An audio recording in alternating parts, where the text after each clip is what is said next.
144 called Subarrays with Fixed Bounds. So for this problem, we are given two bounds. So one is the minimum k, and another value is the maximum k. So we want to find the number of subarrays which has the minimum and maximum bounds. So for example, the first one is 135, so the minimum is 1 and maximum is 5. So this is one of the possible results. So another one is 1352. This is another subarray. So the minimum value is 1 and maximum value is 5. So this means it is okay. Yeah.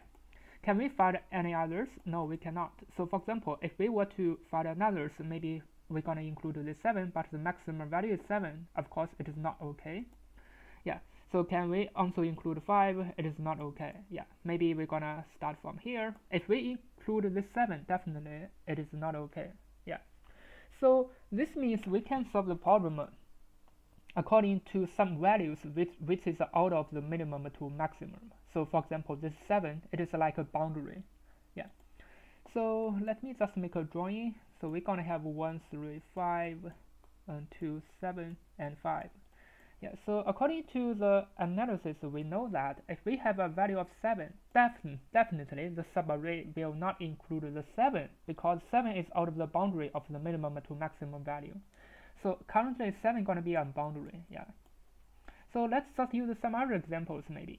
So we're going to have 7, maybe 5, 1, 2. Yeah. Let's just make 5 numbers. Let's just check the second example because this is much easier to understand. So currently we're going to have the same minimum value and maximum value. So the minimum is going to be 1 and maximum value is going to be 5. Yeah. So how can we count the second one? Because second one is easier to analyze. While we know how to solve the second one, definitely we know how to solve the first example. Yeah. So because we want to find the minimum value and maximum value, so this is also important. We also want to find some values which is out of the boundary of the minimum and maximum. So first of all, we're going to find this value 7. So we're going to give our pointer, it is L. Yeah. Now we're going to find the minimum and maximum value. So currently this is a maximum value, so we're going to set it, so for example, as R2.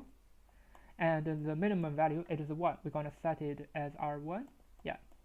So currently, first of all, we find this 7, and then we find this 5 and 1. And how many subarrays? Of course, we find R2 and R1. R1 is the minimum, so definitely we're going to have 1, 5. So this is one of the possible case. Yeah. So this means for this L, so for example, this L, we're going to use a pointer as 0. So this R1 is 1, and R2, the index is 1, and for R1, the index is 2. Yeah.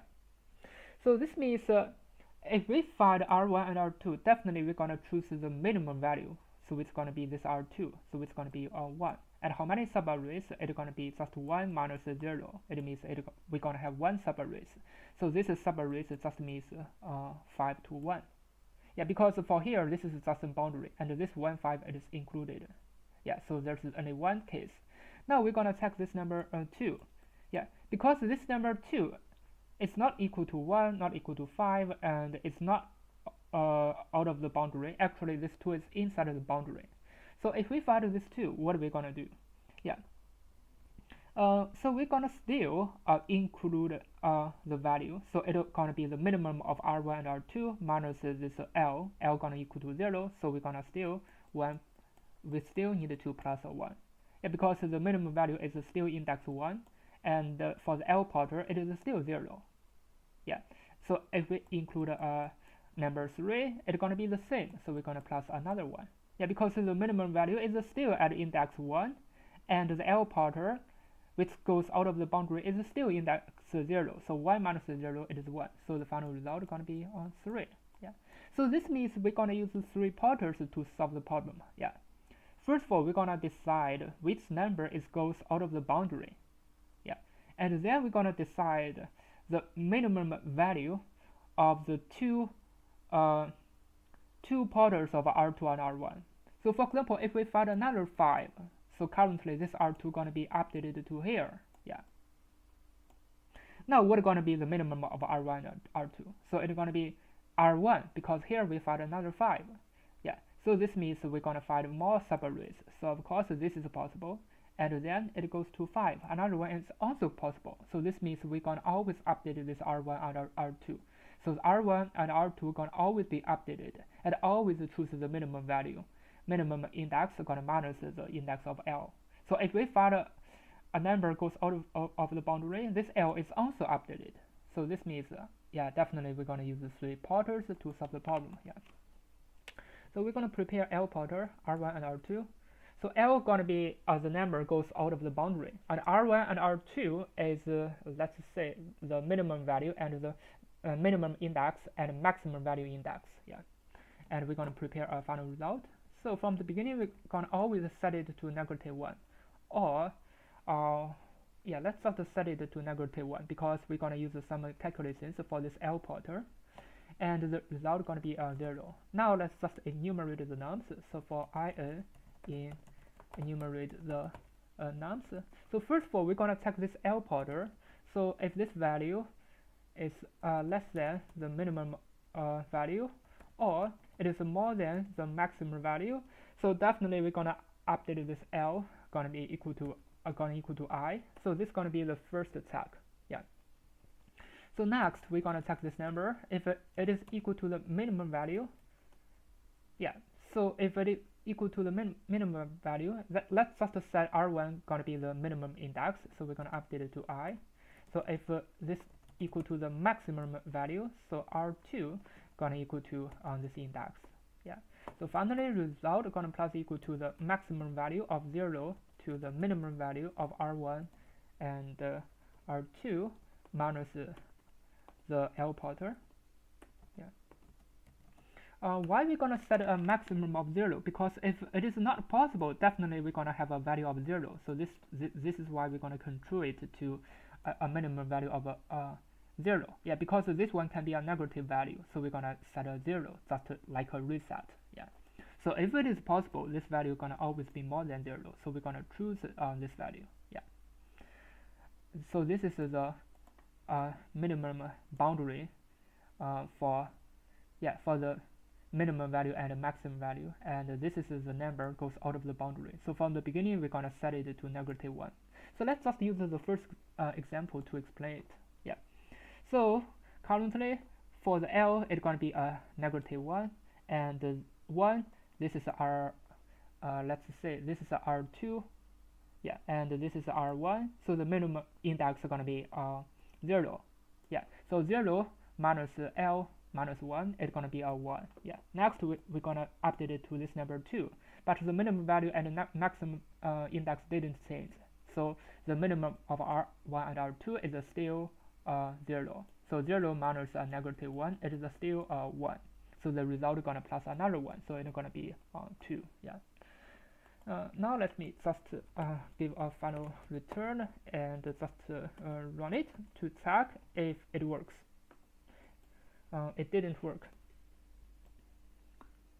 Let me check. So we only have a value of 1, but we should have 2 values. Let me just check what is wrong with it.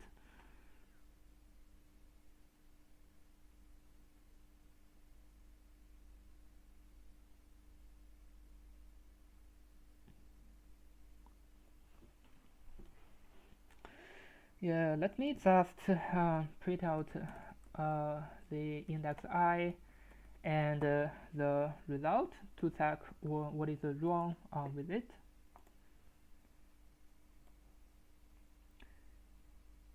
Yeah, so for the index 0,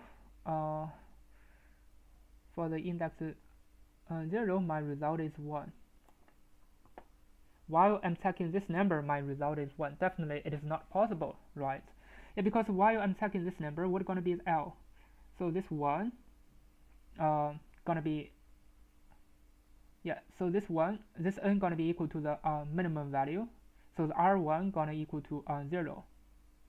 And R2 is -1. Yeah, so definitely it is not possible. So 0, 1. Yeah, let me just check the R1 and R2 because it seems quite interesting. Yeah. and L. Yeah, let's just check what is wrong with it. So the R1 and R2, they are both 0, and that's not possible. Yeah, because it should be a -1. Yeah, because I used the minimum and the minimum, I should use the maximum. Okay, so this is some typo. So I'm gonna set R1 to minimum and R2 gonna be the maximum value. Now let me just run it. It didn't work.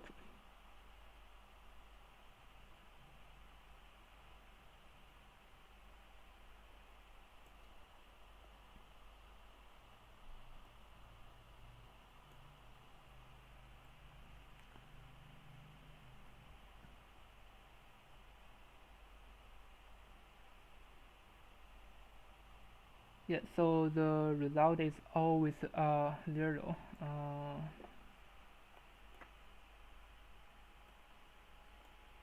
Yeah, I did a lot of typos. I don't know why.